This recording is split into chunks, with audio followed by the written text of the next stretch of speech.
Okay जी, बिस्मिल्लाहिर्रहमानिर्रहीम, अस्सलाम वालेकुम वरहमतुल्लाह। लास्ट टाइम हमने आई गेस कि यहाँ पे हमने कंक्लूड किया था। एग्जांपल से हम आगे चलते हैं। अच्छा, हमने लास्ट टाइम बात की थी कुछ बेसिक टर्मिनोलॉजी जो हमने डिस्कस किए थे। एक तो उसमें ये है कि हमारे पास एक क्लस्टर होता है। ठीक है, क्लस्टर बेसिकली क्या होता है, हमारे पास कम्बिनेशन ऑफ सेल्स होते हैं। ठीक है, एक क्लस्टर के अंदर हमारे पास वेरियस सेल्स होते हैं। ठीक है, ये हमारे क्लस्टर कहलाता है। और ये डिज़ाइन करते वक्त हम देखते हैं कि हमारे पास एक क्लस्टर के अंदर कितने मिनिमम या कितने मैक्सिमम सेल्स होने चाहिए। ठीक है, और फिर हम जो फ्रीक्वेंसी एलोकेशन करते हैं, फिर हम फ्रीक्वेंसी रीयूज स्ट्रेटजीज देखते हैं। आप फ्रीक्वेंसी को विद इन द क्लस्टर भी रीयूज कर सकते हैं, और आप उसी फ्रीक्वेंसी को मतलब जो सारे क्लस्टर्स होते हैं उनके दरमियान भी अक्रॉस द क्लस्टर भी रीयूज कर सकते हैं। अगर आपके क्लस्टर का साइज बहुत बड़ा है तो फिर हम फ्रीक्वेंसी रीयूजेबिलिटी जो है वो क्लस्टर के अंदर भी ला सकते हैं। लेकिन अगर आपका क्लस्टर साइज बहुत छोटा है फिर भी हम कर लेते हैं, लेकिन उसके अंदर को चैनल इंटरफेरेंस बहुत के चांसेस बढ़ जाते हैं। ठीक है, ये आगे जो शायद हमारे पास ये डिस्कशन के अंदर मजीद हम इसको एक्सप्लेन कर सकें। और फिर सेल होता है, सेल का हेक्सागोन शेप होता है। हम इसको हेक्सागोनल शेप में इसको रिप्रेजेंट करते हैं। फिर इसके अंदर हम इसकी प्लेसमेंट करते हैं। आपका जो बीटीएस होता है उसकी प्लेसमेंट होती है। सेंटर एक्साइटेड एक बीटीएस होता है। सेंटर एक्साइटेड बीटीएस प्लेसमेंट इसको कहते हैं कि आप within the centre of cell आप एक बीटीएस को रख लेते हैं। जहाँ जहाँ पे ये ए लिखा हुआ है तो आप बिल्कुल सेंटर के अंदर आप रख लेते हैं, और आप चारों तरफ उसका सिग्नल ट्रांसमिट करते हैं। उसको हम ओमनी डायरेक्शनल एंटीना कहते हैं। वो एंटीना जो चारों तरफ 360 एंगल के ऊपर सिग्नल को ट्रांसमिट करने की कैपेबिलिटी रखता है, हम उसको ओमनी डायरेक्शनल एंटीना कहते हैं। और वो एंटीना जो एक ही डायरेक्शन के ऊपर सिग्नल ट्रांसमिट कर सकते हैं उसको हम कहते हैं डायरेक्शनल एंटीना कहते हैं। ठीक है, ये जो आपको घरों के ऊपर डिश नजर आता है, आल्दो के डिश इज रिसीविंग एजेंट, वो तो सिग्नल को रिसीव करता है, लेकिन अगर हम इसको एज ए ट्रांसमीटर कंसिडर कर लें तो फिर ये डायरेक्शनल एंटीना बन जाता है। ये किसी एक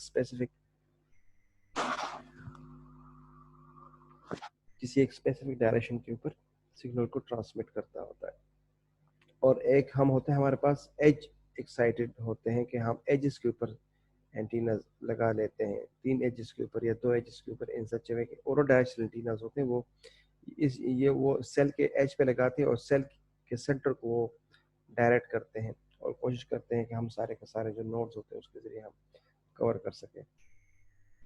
ओके जी, क्लस्टर की हमने बात की थी कि तो अगर आपके पास क्लस्टर का साइज आप इसको रिड्यूस करते हैं और सेल का साइज आप कांस्टेंट रखते हैं। मिसाल के तौर पे सेल का साइज की मैं बात करूँ, नंबर ऑफ सेल्स की बात नहीं कर रहा, सेल साइज की मैं बात कर रहा हूँ। मिसाल के तौर पे आप कहते हैं जी मेरा जो एक सेल होगा, लेट सपोज एग्जांपल के तौर पे हम कहते हैं कि 1 स्क्वायर किलोमीटर का मेरे सेल का साइज हो।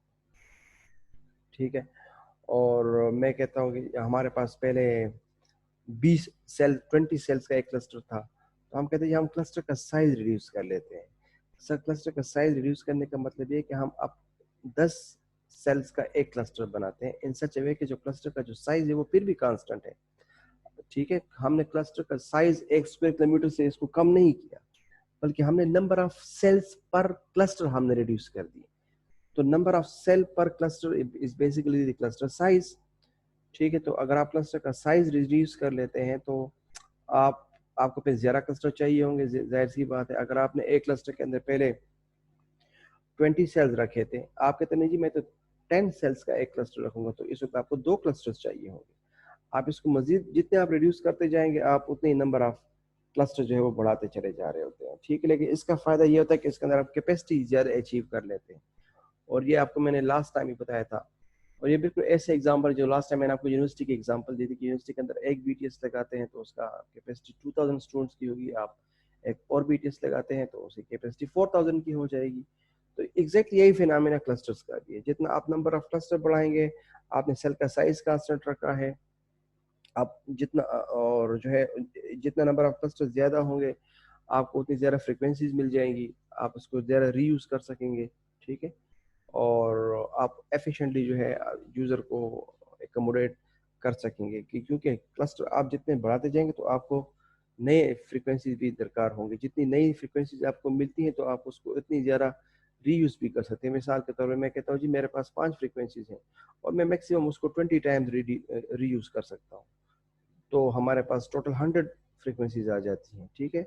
लेकिन अब मैं कहता हूँ जी मेरे पास 10 फ्रीक्वेंसीज हैं और मैं इसको 20 टाइम्स रीयूज करना चाहता हूँ, तो मेरे पास 200 टाइम्स 200 फ्रीक्वेंसीज का पूल मेरे पास बन जाता है। तो आपके पास जितने क्लस्टर साइज बढ़ते चले जाते हैं तो आप फिर कंपनी से क्लेम भी करते हैं, डिमांड भी करते हैं कि मुझे नई फ्रीक्वेंसीज दे दी जाए। अच्छा जी, और अगर आपका क्लस्टर साइज बहुत बड़ा हो, जिस तरह मैंने आपको बताया कि आप एक क्लस्टर के अंदर आप 20 सेल्स रख लें, 50 सेल्स रखते हैं, 70 सेल्स रखते हैं, ठीक है, आप क्लस्टर का साइज बढ़ाते जाते हैं तो उसके अंदर चूंकि नंबर ऑफ सेल्स बहुत ज़्यादा है तो आपके पास बहुत बड़ी यानी कि आपके पास चॉइस होती है, आपके पास लिबर्टी होती है कि आप खुद से डिसाइड कर लें कि जी मैंने फ्रीक्वेंसी की जो रीयूज़ करने में कहाँ पे जाके इसको रीयूज़ कर लूँ, कितने सेल्स के बाद जाके मैं इसको रीयूज़ कर लूँ, क्योंकि आपके पास नंबर ऑफ सेल्स बहुत ज़्यादा है एक क्लस्टर के अंदर। तो लार्जर क्लस्टर साइज का मतलब ये होता है कि आपके पास कोई चैनल इंटरफेरेंस जो है वो कम होता है और आप ज़्यादा बेहतर तरीके से उसके अंदर हम फ्रीक्वेंसी को रीयूज़ कर सकते हैं। मिसाल के तौर पे क्लस्टर साइज मेरे पास है यहाँ पे, इस डायग्राम को दोबारा, यहाँ पे 7 है मेरे पास, ठीक है, मैंने एक फ्रीक्वेंसी यहाँ पे रख दी है, ठीक है। तो मैं तो आपको पता है कि मैं इसको नेबर में इस्तेमाल नहीं कर सकता, मैं इसको इस ये वाली नेबर में भी इस्तेमाल नहीं कर सकता, मैं इसको यहाँ पे भी इस्तेमाल नहीं कर सकता। मैं ये फ्रीक्वेंसी ज़्यादा से ज़्यादा कहाँ पे इस्तेमाल करता हूँ, मैं जी के अंदर इस्तेमाल कर सकता हूँ या ई के अंदर इस्तेमाल कर सकता हूँ या एफ के अंदर इस्तेमाल कर सकता हूँ, बस। इसके बाद ये फ्रीक्वेंसी कहीं और इस्तेमाल नहीं हो सकेगी। अगर ये फ्रीक्वेंसी मैं बी के ऊपर इस्तेमाल करूँगा तो सी और बी आपस में फिर नेबर बन जाते हैं। अगर यही फ्रीक्वेंसी मैं ई के ऊपर इस्तेमाल करूँगा तो सॉरी डी के ऊपर इस्तेमाल करूँगा तो फिर डी और सी आपस में नेबर बन जाते हैं। तो यहाँ पे कोचेल इंटरफेरेंस दोबारा बढ़ जाता है, क्योंकि मुझे पता है कि मैंने सेक्टर सी यानी कि सेल नंबर सी और सेल नंबर एफ में सिमिलर फ्रीक्वेंसी रखी हुई है। तो अगर आप सोचें कि ये अगर ये पूरा ही मेरे पास एक क्लस्टर होता है, क्लस्टर साइज में बढ़ा देता हूँ, तो आप देखें ये एक फ्रीक्वेंसी में लेता हूँ, मैं एफ के ऊपर भी इस्तेमाल कर सकता हूँ, ठीक है, और फिर इसी फ्रीक्वेंसी को लेके मैं बी के ऊपर भी इस्तेमाल कर सकता हूँ, मैं इसको दोबारा यहाँ के एफ के ऊपर इस्तेमाल कर सकता हूँ, मैं यहाँ पे ए के ऊपर इस्तेमाल कर सकता हूँ। तो देखिए मैं कितने टाइम इसको इस्तेमाल कर रहा हूँ और मेरे पास कोई चैनल इंटरफेरेंस भी नहीं आ रहा, मेरे मुझे कोई इशू भी इसके अंदर नहीं आ रहा। तो जितना क्लस्टर का साइज बड़ा होता है तो आप उसके अंदर जो कोई चैनल इंटरफेरेंस है, यानी कि एक ही फ्रीक्वेंसी को जब आप दोबारा यूज़ करते हैं, यानी कि मैं अगर ये सी वाली जो फ्रीक्वेंसी यहाँ पे एफ पे इस्तेमाल करता हूँ, लेकिन मैं अगर इसको डी पे इस्तेमाल करूँगा तो फिर क्या होगा, डी और सी के दरमियान कोई चैनल इंटरफेरेंस आकर होगा, ठीक है, क्योंकि सेम फ्रीक्वेंसी है, वो दोनों एक ही नेबर के ऊपर आ जाते हैं। तो जितना क्लस्टर का साइज बड़ा होता है तो उसके अंदर को चैनल इंटरफेरेंस के चांसेस इसके अंदर कम होते हैं, और क्लस्टर का साइज अगर छोटा हो तो फिर आप देखें आप क्या इश्यूज के अंदर आ रहे थे, ये तो आपको पता चल चुका होगा। ओके जी, अच्छा जी,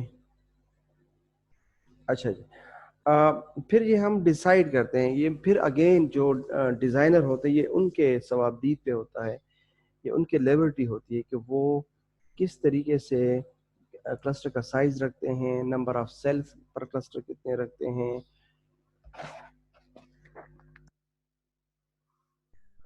और इसी तरह सेल का एरिया कितना रखते हैं, वो फिर वो वेरी करता है। इसके लिए हार्ड एंड फास्ट कोई रूल नहीं है, अलबत्ता कुछ रूल्स इसके अंदर कांस्टेंट होते हैं, वो आगे जाके देंगे, ठीक है। Cluster size are inversely proportional to N. अगर आप नंबर ऑफ आप एन की वैल्यू को बढ़ाते हैं तो इसका मतलब आप क्लस्टर के साइज को रिड्यूस करते हैं, ठीक है। मैं कहता हूँ जी मेरे पास एन है 2, ठीक है, तो मेरे पास एन जो क्लस्टर यानी मेरे पास 2 क्लस्टर हैं, आपके पास बहुत बड़ा रीजन है, तो इसका मतलब है कि आपका क्लस्टर साइज बहुत बड़ा है। मैं कहता हूँ G N is equal to 5, आपने उसी रीजन को 5 क्लस्टर के अंदर डिवाइड कर दिया तो आपके पास जो क्लस्टर साइज है वो रिड्यूस हो गया, ठीक है। अब पाकिस्तान जितना मुल्क है तो उतना ही रहेगा ना। अब आप कहते हैं जी पाकिस्तान के अंदर मैं 5 क्लस्टर रखना चाहता हूँ, जी फाइन रख लें। आपके लिए मैं नंबर ऑफ क्लस्टर 10 करना चाहता हूँ, तो उस 10 क्लस्टर को एकोमोडेट करने के लिए आप पाकिस्तान के खित्ते को तो नहीं बढ़ाएंगे ना, खित्ता तो उतना ही रहेगा। आप क्या कर सकते हैं, आप ये कर सकते हैं कि आप क्लस्टर का साइज छोटा कर ले और 5 या आप 10 कर लें, इसका ये मतलब होता है, ठीक है। ये बाकी बातें मैं आपको एक्सप्लेन कर चुका हूँ। ये हेक्सागन के शेप के बारे में बता रहा है कि हेक्सागन का जो शेप होता है वो असल में ये शेप, ये जो आपको नज़र आ रहा है ना दरमियान में जो कोना सा नज़र आ रहा है, ये 60 एंगल के ऊपर डाइवर्ट होते हैं। तो 60 एंगल के ऊपर डाइवर्जन करते करते करते एक हेक्सागन हमारे पास आ जाता है। अच्छा जी, अब को चैनल नेबर किस तरह डिफाइन करते हैं? को चैनल नेबर का मतलब ये होता है कि वो कौन सा, ये नहीं कि आप एक सेल के अंदर आप एक फ्रीक्वेंसी यूज कर रहे हैं, मिसाल कर इस सेल के ऊपर मैं एक फ्रीक्वेंसी यूज कर रहा हूँ, ये वाली फ्रीक्वेंसी आगे जाके मैं किस सेल में इस्तेमाल कर सकता हूँ, दिस इज कॉल्ड को चैनल। ठीक है, को चैनल या नेबर या को चैनल फ्रीक्वेंसी यूटिलाइजेशन भी इसको कहते हैं, कि आप उसी फ्रीक्वेंसी को आगे क्लस्टर के किस सेल के अंदर इस्तेमाल कर सकते हैं इन सच अ वे कि आपके पास को चैनल इंटरफेरेंस अकर ना हो या उसके कम से कम चांसेस हो। तो उसके लिए एक फार्मूला है n is equal to I square plus I J plus J square. ठीक है, और आई और जे जो होते हैं वो नॉन नेगेटिव इंटीजर्स होते हैं। अच्छा जी, ये इनकी वैल्यूज कहाँ से आती हैं? आई की वैल्यू क्या होगी, आई जे की वैल्यू, जे की वैल्यू क्या होगी, ये अगेन डिजाइनर डिसाइड करते हैं। उनके पास अपने फार्मूलाज होते हैं, स्टेटिस्टिकल एनालिसिस करते हैं, कुछ न्यूमेरिकल्स होते हैं, कुछ बिल्ट इन फार्मूला एल्गोरिदम्स होते हैं। उसके ऊपर वो जब रन करते हैं, लोकेशन को देखते हैं, टेरेन को देखते हैं कि पहाड़ी इलाका है या ये हाई राइज बिल्डिंग्स का इलाका है या प्लेन एरिया है। ठीक है, और यहाँ पे पॉपुलेशन ज़्यादा है, यहाँ पॉपुलेशन कम है, यहाँ पे ट्रैफिक डेंसिटी कितनी है, ये सारी चीज़ें देख के उनको वैल्यूज पे उनके पास आना शुरू हो जाती है। जीएसएम का स्टैंडर्ड इसको ऑलरेडी डिफाइन कर चुका होता है। ठीक है, आपके पास आई और जे की वैल्यूज आ गई, आप इस फार्मूला के अंदर इसको पुट करते हैं तो इससे आपके पास क्लस्टर का साइज यूजुअली आ जाता है कि this becomes your cluster size. आप इतने नंबर ऑफ सेल पर क्लस्टर रखेंगे तो आप एफिशिएंटली फ्रीक्वेंसी यूज कर सकते हैं। ठीक है, अच्छा जी, तरीकाकार क्या होता है कि मिसाल के तौर पर आपके पास एक यहाँ पे एग्जांपल दिया गया कि आपके पास एक एन आई की वैल्यू है 3 और जे की वैल्यू हो 2। आप 3 और 2 को फार्मूला के अंदर रखेंगे, उसका स्क्वायर लेंगे, दोनों को मल्टीप्लाई करेंगे, फिर जे का स्क्वायर लेंगे, सबको ऐड करके आपके पास एन की वैल्यू आ जाती है, जो एन की वैल्यू मेरे पास आई है 19, यानी क्लस्टर का साइज 19 होगा ऑब्वियसली। अच्छा जी, अब यहाँ पे देखें वो क्या कहता है, to find out the nearest को channel neighbor of a particular cell, do the following: move I cell। आपके पास एक I की वैल्यू है, एक J की वैल्यू है, तो I की जो वैल्यू होगी, यानी कि आप I के अंदर अगर 2 है तो आप 2 सेल आगे मूव कर लें, अगर I की वैल्यू 5 है तो आप 5 सेल मूव कर लें, अगर I की वैल्यू 10 है तो आप 10 सेल्स आगे मूव कर लें। ठीक है, किसी भी डायरेक्शन के ऊपर मूव कर लें। जब आप 5 सेल आगे मूव कर लेते हैं या 2 सेल आगे मूव कर लेते हैं तो उधर रुक जाएं और टर्न 60 डिग्री, ठीक, काउंटर क्लॉकवाइज, एंटी क्लॉकवाइज आप टर्न ले लें, 60 डिग्री के ऊपर ले लें, और जो जे की वैल्यू आपके पास जो भी आई है उतने नंबर ऑफ सेल आप आगे चले जाएं। ठीक है, अच्छा, ये अभी आगे जाके देखते हैं कि मेरे पास आई की वैल्यू क्या आई है 3, जे की वैल्यू क्या है 2, एक फ्रीक्वेंसी है ए। मैं देखता हूँ कि मैं इस फ्रीक्वेंसी को कहाँ कहाँ पे रीयूज कर सकता हूँ। पहले आप आई की वैल्यू लेते हैं 3, आप 3 सेल्स आगे मूव करके चले जाते हैं। ठीक है, 1 2 3, थर्ड सेल के ऊपर आ गए, आप एंटी क्लॉक वाइज 60 डिग्री के ऊपर आप टर्न ले रहे हैं। ठीक है, कहाँ पे आ गए, डायरेक्शन आपकी ये हो गई, और जो नंबर ऑफ जे है, जो जे वैल्यू, जो जे के ऊपर जो वैल्यू है, आप उतने नंबर ऑफ सेल आगे चले जाएं। मेरे पास जे की वैल्यू क्या आ रही है 2, सो 1 2, दिस बिकम्स माय को चैनल सेल। ठीक है, ये जो ए के ऊपर जो फ्रीक्वेंसी इस्तेमाल हुई है, ए नंबर की फ्रीक्वेंसी इस्तेमाल हुई है जिस सेल के अंदर, वहाँ से अगर आप मैं जाऊँगा आई और जे की वैल्यूज को मद्देनजर रखते हुए, पहले नंबर ऑफ आई के ऊपर जो है नंबर ऑफ सेल्स में मूव करूँगा, तो यहाँ पे 3 है तो मैं 3 सेल मूव करूँगा, यहाँ पे 5 होता है मैं 5 सेल मूव करता, यहाँ पे 10 होता तो मैं 10 सेल आगे मूव करता। जैसे ही उस रिस्पेक्टिव सेल के ऊपर मैं पहुँच गया, वहाँ पे मैं 60 डिग्री का काउंटर क्लॉकवाइज टर्न ले लूँगा, और जो जे के ऊपर जो वैल्यूज है उतनी ही नंबर के ऊपर मैं आगे चला जाऊंगा, तो दिस बिकम्स माय को चैनल सेल। अच्छा, अब यहाँ से ये सारे इस एक तो ये हो गया, अब दूसरे ये एक एज हो गया ना, अब यहाँ पे आते हैं, जहाँ पे भी 3 सेल उसने आगे मूव किया, काउंटर क्लॉकवाइज किया, तो यहाँ पे आ गया। अब इस एज के ऊपर देख लें, हर एक एज के ऊपर वो जाके अपने अपने लिए कोस चैनल सेल वो ढूंढता है। आप देखें ये इतने दूर हैं एक दूसरे से कि इसके अंदर कोई चैनल इंटरफेरेंस अकर ही नहीं हो सकती, क्योंकि दरमियान में ये वाला सेल है, ये वाला सेल है, ये वाला सेल है, ये वाला सेल है, ये वाले सेल है, और दरमियान में ये जो सेल्स हैं इसके ऊपर कोई और फ्रिक्वेंसी इस्तेमाल होगी, ऑब्वियस सी बात है। ठीक है, यहाँ पे आप बी रख लेते हैं तो आप बी के लिए को चैनल सेल डिसाइड कर लेंगे। तो जब ये आप करते करते यहाँ से आप स्टार्ट लेंगे ना, यहाँ से इसके नेबर से, आप देख लेंगे कि आप तकरीबन सारे के सारे जो सेल्स होते हैं उसको आप कवर कर लेंगे। ये पेपर के ऊपर आप बैठ जाए तो आप आराम से उस डायग्राम के सारे सेल्स को आराम से आप कर लेंगे। आप यहाँ पे बी फ्रीक्वेंसी इस्तेमाल करें, यहाँ पे सी हो गया, डी हो गया, ई हो गया, एफ हो गया, जी हो गया। तो आप करते करते सारे के सारे सेल्स को आप कवर कर लेंगे और आपका जो क्लस्टर का साइज है वो 19 होगा। अच्छा जी, आगे चलते हैं। यहाँ तक तो हमने देख लिया चैनल असाइनमेंट स्ट्रेटजीज क्या होती हैं, कि आप के मोबाइल फ़ोन को चैनल असल में असाइन किस तरह होता है वो तो हमने देख लिया था कि आपके पास एक वॉइस चैनल होता है, एक आपके पास कंट्रोल चैनल होता है, और ये डिफ़ॉल्ट मोड में अगर सब कुछ ठीक है, इजी है, नॉर्मल है, ये मिलते रहते हैं और आप उसको यूज़ करते रहते हैं। लेकिन ये मोबाइल फ़ोन को मिलते किस तरह, ठीक है, खासकर हैंड ऑफ की सूरत में, जब आप एक टावर से दूसरे टावर पे शिफ्ट होने जा रहे होते हैं तो उस टाइम के ऊपर आपको किस तरह फ्रिक्वेंसी मिलती है, फिर आप प्रायोरिटाइजेशन किस तरह करते हैं हैंड ऑफ की, और फिर आगे तीसरा भी है अम्ब्रेला सेल और सेल ड्रैगिंग का कंसेप्ट होता है। इसके अंदर एक टर्मिनोलॉजी है dwell time, DWELL, dwell. Dwell time basically उस टाइम को कहते हैं कि आपने एक कॉल मिलाई, आप एक BTS के साथ कनेक्टेड थे, और जितनी देर तक आप उस BTS के साथ कनेक्टेड रहे, this time becomes your dwell time.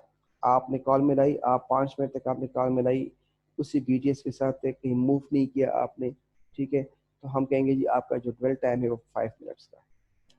आप मूव कर रहे थे, गाड़ी में बैठे थे, आपने एक BTS से दूसरे BTS पे शिफ्ट हो गए, तो बस जैसे ही आप शिफ्ट हो जाते आपका पिछला जो ड्वेल टाइम था पिछले BTS से तक कंप्लीट हो जाएगा। अब आपका नया ड्वेल टाइम स्टार्ट हो गया इस BTS के अंदर। तो without moving from a cell आप कॉल मिलाते हैं या आप बात करते हुए आ जाते हैं, और जितनी देर तक आप उस सेल के अंदर मौजूद रहते हैं और आप कॉल टर्मिनेट कर लेते हैं, तो ये जो ड्यूरेशन होता है उस सेल के साथ, उस BTS के साथ आपका जो कनेक्शन का जो दौरानिया होता है वो आपका ड्वेल टाइम कहलाता है। और इसमें ये भी होता है कि एक तो आप हैंड ओवर ना करें, दूसरा आपकी कॉल टर्मिनेट ना हो, ठीक है, दो चीज़ें बहुत ज़रूरी हैं। ये इसके अंदर कंसिस्टेंसी बहुत ज़्यादा मैटर करती है।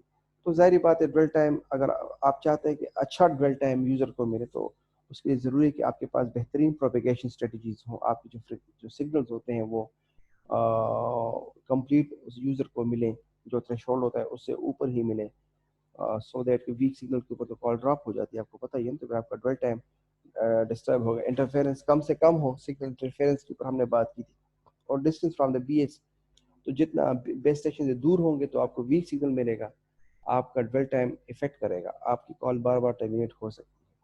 तो अगर आपका प्रोपेगेशन स्ट्रेटजी आपकी अच्छी हो, जो कंपनी ने डिज़ाइन किया होता है, आप सिग्नल इंटरफेरेंस कम से कम हो, क्रॉस टॉक नहीं आ रहा हो, ठीक है, वीक सिग्नल नहीं आ रहे हो, आपका जो बेस स्टेशन से आप जो फासला है वो कम से कम हो, आपको अच्छा सिग्नल मिलेगा, तो आपका ड्वेल टाइम ज़्यादा होगा।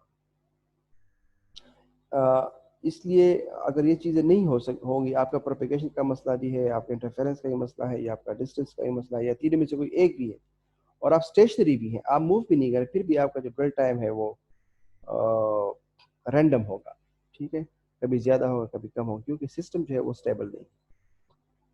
अच्छा जी, चैनल असाइनमेंट स्ट्रेटजीज को देखते हैं कि किस तरह काम करते हैं। ये बेसिकली फ्रीक्वेंसी का जो रीयूज़ होता है, उससे कुछ ऑब्जेक्टिव्स होते हैं, ठीक है, वो हम बार बार डिस्कस करते आ रहे हैं। उसके ऑब्जेक्टिव क्या है? इंक्रीजिंग सिस्टम कैपेसिटी, और एक तो ये, और दूसरा है कि इंटरफेरेंस ना हो, को चैनल इंटरफेरेंस ना हो, ये भी उसका ऑब्जेक्टिव है। आप सिग्नल रीयूज करें, लेकिन आप ऐसी जगह पे उस सिग्नल को रीयूज करें जहाँ पे आपको यकीन हो कि ये पिछला जो सिग्नल जहाँ पे जिस BTS के साथ ये यूज़ हो रहा है और यहाँ पे जो यूज़ हो रहा है, इनके सिग्नल आपस में कोलाइड ना करें, इंटरफेरेंस ना हो। फिर इसके अंदर जो चैनल असाइनमेंट होता है, इसकी जो स्ट्रेटजीज होती हैं दो किस्म की होती हैं। एक को हम फिक्स कहते हैं, दूसरे को हम डायनामिक, यानी कि हमारे पास दो स्ट्रेटजीज होती हैं। एक फिक्स चैनल असाइनमेंट स्ट्रेटजी होती है, दूसरी होती है डायनामिक चैनल असाइनमेंट स्ट्रेटजी। अच्छा, फिक्स के अंदर तो बड़ी सिंपल सी बात है, हर एक सेल को या हर एक बीटीएस को बस एक सेट ऑफ वॉइस चैनल दिए गए होते हैं। भाई आपके पास इस रीजन के अंदर 100 वॉइस चैनल्स हैं, बस आप 100 मैक्सिमम 100 यूजर को एकमोडेट कर सकते हैं।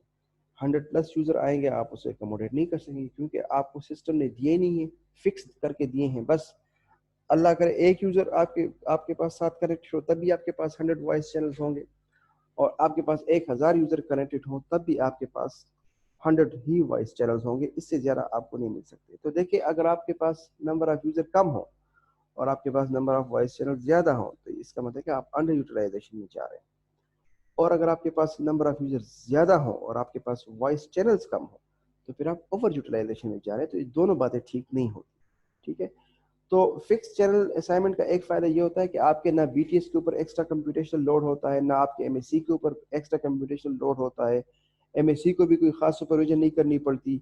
बीटीएस भी बड़ा फ्री रहता है, रिलैक्स रहता है। बस ठीक है जी, मेरे पास जितने यूज़र एकोमोडेट कर सकता हूँ कर लूँगा, बाकी को मैं कहूँगा ये शट ऑफ कॉल दे दूँगा कि आप ये कॉल नहीं मिला सकते और आपके पास इस वक्त जो है कॉल करने की फैसिलिटी मौजूद नहीं है, वगैरह वगैरह, ठीक है। और अगर आप कोई यूज़र उस दौरान अगर सारे के सारे चैनल असाइन हो चुके हों, यूज़ हो रहे हो, और कोई यूज़र कॉल करना चाहता हो, तो उसकी उसके कॉल